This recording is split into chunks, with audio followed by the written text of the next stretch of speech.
8. Stock and the total demand to hold.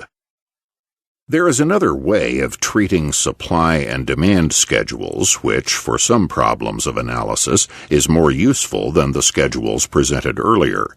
At any point on the market, suppliers are engaged in offering some of their stock of the good and withholding their offer of the remainder. Thus, at a price of 86, suppliers supply 3 horses on the market and withhold the other 5 in their stock.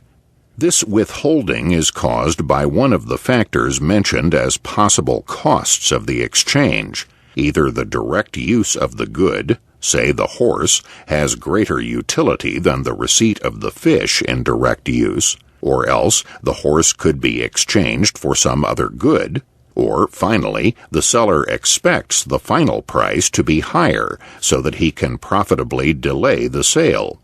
The amount that sellers will withhold on the market is termed their reservation demand. This is not, like the demand studied previously, a demand for a good in exchange. This is a demand to hold stock. Thus, the concept of a demand to hold a stock of goods will always include both demand factors. It will include the demand for the good in exchange by non-possessors, plus the demand to hold the stock by the possessors.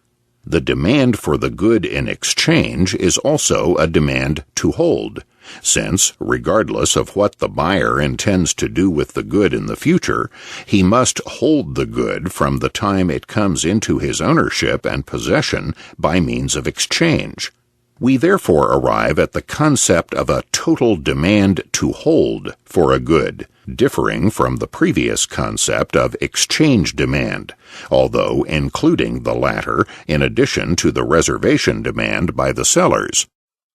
If we know the total stock of the good in existence, here 8 horses, we may, by inspecting the supply and demand schedules, arrive at a total demand to hold, or total demand schedule for the market.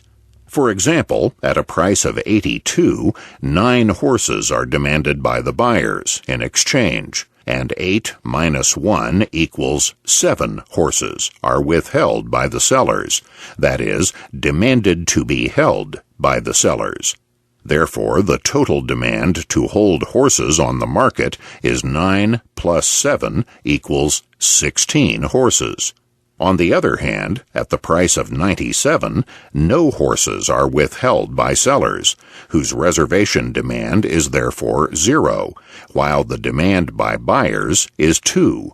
Total demand to hold at this price is 0 plus 2 equals 2 horses. It is clear that the demand schedule increases or remains the same as the price falls, while the reservation demand schedule of the sellers also tends to increase as the price falls. The total demand schedule is the result of adding the 2 schedules. Clearly, the reservation demand of the sellers increases as the price falls for this reason. With a lower price, the value of the purchase good in direct use or in other and future exchanges relatively increases, and therefore the seller tends to withhold more of the good from exchange. Another point of interest is that at the equilibrium price, the total demand to hold is equal to the total stock in existence.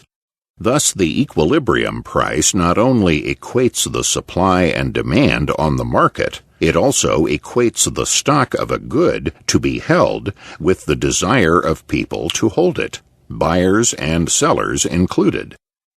It is clear that the market always tends to set the price of a good so as to equate the stock with the total demand to hold the stock. Suppose that the price of a good is higher than this equilibrium price. Say that the price is 92, at which the stock is 8 and the total demand to hold is 4. This means 4 horses exist which their possessors do not want to possess.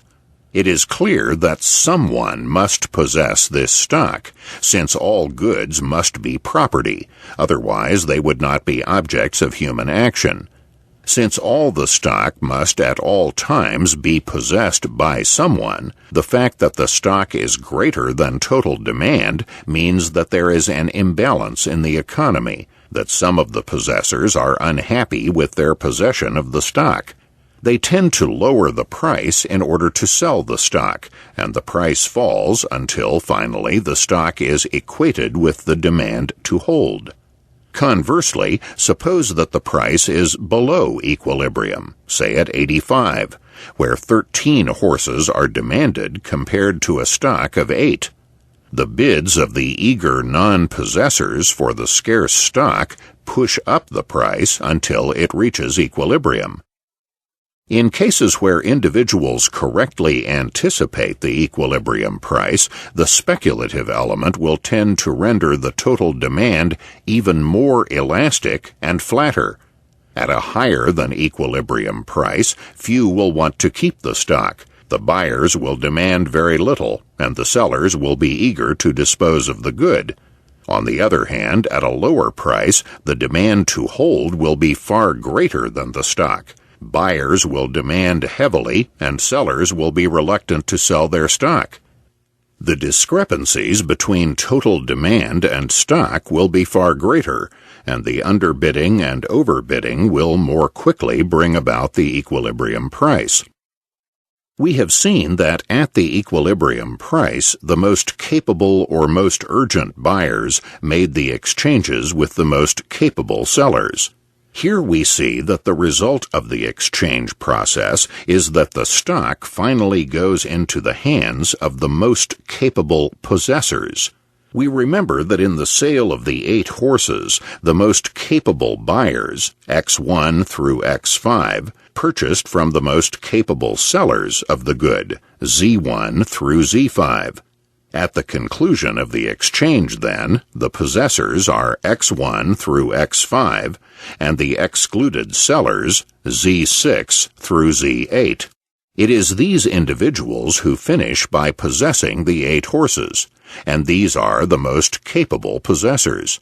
At a price of 89 barrels of fish per horse, these were the ones who preferred the horse on their value scales to 89 barrels of fish, and they acted on the basis of this preference.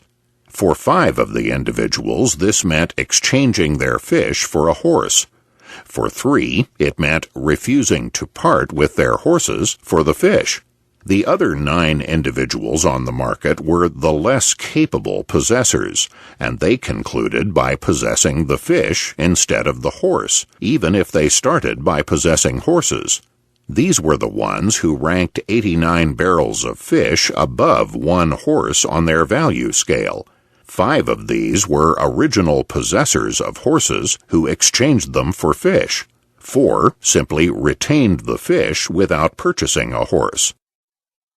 The total demand stock analysis is a useful twin companion to the supply-demand analysis. Each has advantages for use in different spheres. One relative defect of the total demand stock analysis is that it does not reveal the differences between the buyers and the sellers.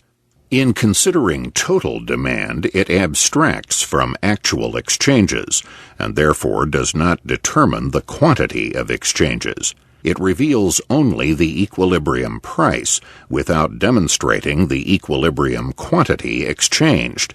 However, it focuses more sharply on the fundamental truth that price is determined solely by utility. We see that the fundamental determinants of price are the value scales of all individuals, buyers and sellers in the market, and that the physical stock simply assumes its place on these scales. It is clear in these cases of direct exchange of useful goods that even if the utility of goods for buyers or sellers is at present determined by its subjective exchange value for the individual, the sole ultimate source of utility of each good is its direct use value. If the major utility of a horse to its possessor is the fish or the cow that he can procure in exchange, and the major value of the latter to their possessors is the horse obtainable in exchange, etc., The ultimate determinant of the utility of each good is its direct use value to its individual consumer.